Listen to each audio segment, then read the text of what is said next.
Seja convosco.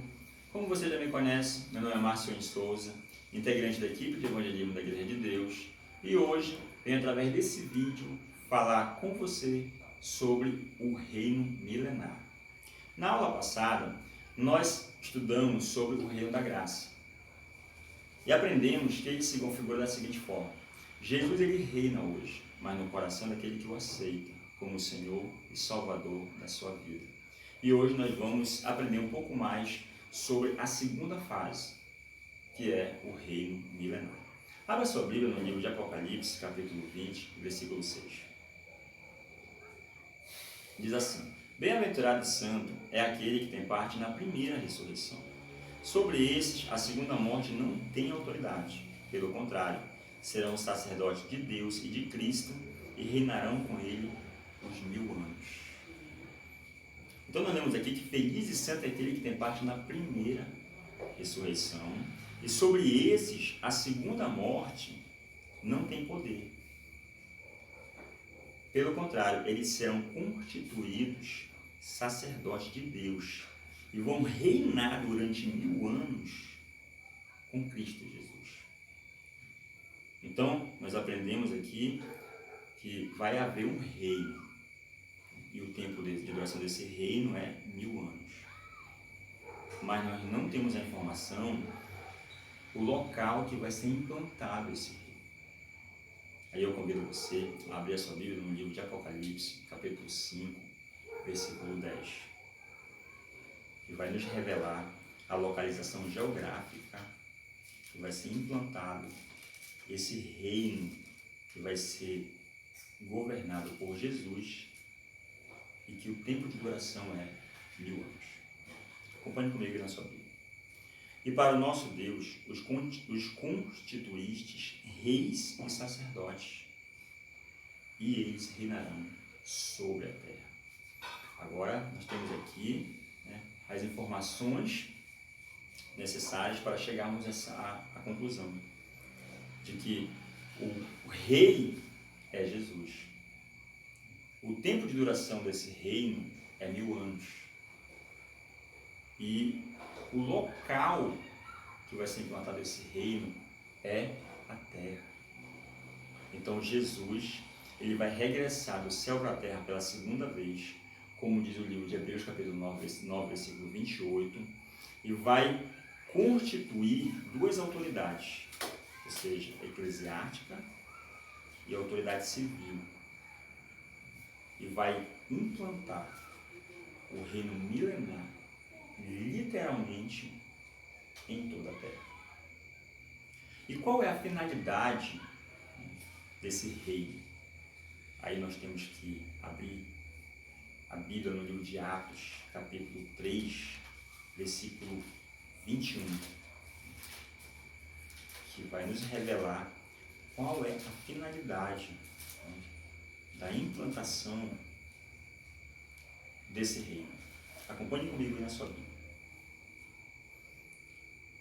O qual é necessário que o céu receba até aos tempos da restauração de todas as coisas, de que Deus falou por boca dos seus santos profetas desde a antiguidade. Então, o propósito, a finalidade da implantação do reino milenar sobre a terra é restaurar toda a terra. Então, vai haver uma mudança em todo o ecossistema. A terra ela vai voltar ao estado original que Deus o criou. Então, ela vai voltar ao estado edênico, ela vai voltar a ser um paraíso de novo. Ela vai voltar a ser habitada por humanos perfeitos. Porque os primeiros habitantes da terra eram humanos perfeitos, Adão e Eva. Então esse é o propósito.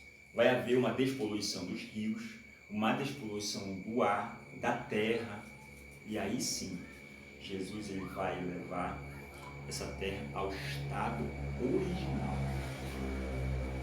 que Deus criou. E aí, se nós formos analisar aqui no livro de Zacarias, capítulo 14, versículo 9, Deus ele revela que Jesus, além de reinar sobre toda a terra, ele vai também ser o rei absoluto. Olha que interessante. Acompanhe comigo na sua Bíblia. E o Senhor será rei sobre toda a terra. Naquele dia, um só será o Senhor, e um só será o seu nome. Então veja bem que naquele dia, qual o dia? Quando ele regressar do céu para a terra pela segunda vez. Aí sim vai se cumprir essa profecia de que Jesus será rei sobre toda a terra. Naquele dia, um só será o Senhor, ou seja, absoluto. E um só será o seu nome. Por exemplo, se Jesus ele voltasse hoje, quem é o atual presidente do Brasil? Jair Bolsonaro. O governador do estado do Pará, Helder Barbalho. Mas eles não são da confiança de Jesus. E aí Jesus ia constituir outras pessoas para ocupar esses cargos. E é interessante, irmão, que a Bíblia também diz que um só será o seu nome. Hoje Jesus é conhecido na terra por vários nomes, devido à diversidade de línguas e idiomas que existem na terra, que é falado na terra. Mas quando ele regressar do céu para a terra e implantar o seu reino milenar, a terra ela vai voltar a falar um só idioma novamente, como era no tempo em que estava sendo construída a Torre de Babel. Acompanhe comigo lá no livro de Gênesis, capítulo 11, versículo 1, que vai nos auxiliar, que vai nos ajudar a compreender melhor sobre essa questão dos idiomas. Que diz assim: ora, em toda a terra havia apenas uma linguagem e uma só maneira de falar.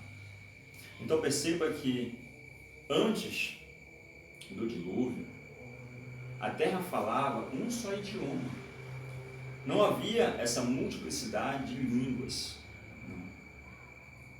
Então perceba bem que Jesus hoje ele é conhecido mundialmente por vários nomes. Na língua hebraica, Jesus é conhecido como Yeshua. Na língua grega, Iesus. Na língua latina, Jesus.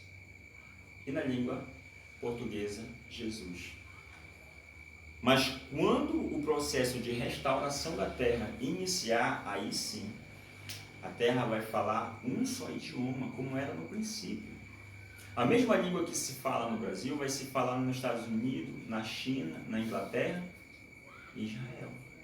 E aí sim, Jesus vai ser conhecido mundialmente por um único nome. Até mesmo nós, né, se passarmos a reinar com Cristo, nós vamos ser conhecido por um outro nome.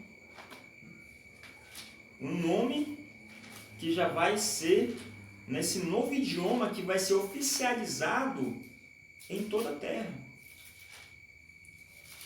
E eu afirmo isso com base no livro de Apocalipse, capítulo 2, versículo 17, que diz assim: quem tem ouvidos, ouça o que o Espírito diz às igrejas. Ao vencedor, dar-lhe-ei do maná escondido, bem como lhe darei uma pedrinha branca, e sobre essa pedrinha escrito um nome novo, o qual ninguém conhece, exceto aquele que o recebe. Então, Jesus ele vai premiar essas pessoas com o maná escondido e também uma pedrinha branca, com um novo nome escrito, o qual só quem consegue ler é aquele que o recebe. Então, esse nome novo já é nesse novo idioma que vai ser oficializado em toda a terra. E aí vai voltar o estado original da criação, ou seja, um só idioma vai ser falado na terra. E aí vai se cumprir a profecia de Zacarias 14:9, que um só será o seu nome. Então, o mesmo nome que é falado no Brasil vai ser falado em outros países. Então, Jesus vai ser conhecido mundialmente por um único nome. E aí nós vamos ampliar um pouco mais na questão dos reis e sacerdotes que Jesus vai eleger, que ele vai constituir. E abra sua Bíblia no livro de Apocalipse, no capítulo 2, versículo 26, que diz: ao vencedor que guardar até ao fim as minhas obras, eu lhe darei autoridade sobre as nações. Então perceba que Jesus ele vai ser o rei absoluto, mas ele vai constituir outros reis para ajudar ele a governar, a manter a ordem, a restaurar toda a terra. E aí, meu irmão, minha irmã, você pode, juntamente comigo, continuar a estudar sobre esse reino que vai ser implantado por Jesus Cristo em toda a terra. E na próxima aula, nós vamos continuar a falar das características do reino. E eu convido você a continuar a estudar essa série de estudos sobre o reino de Deus. Então, eu agradeço. Até a próxima aula.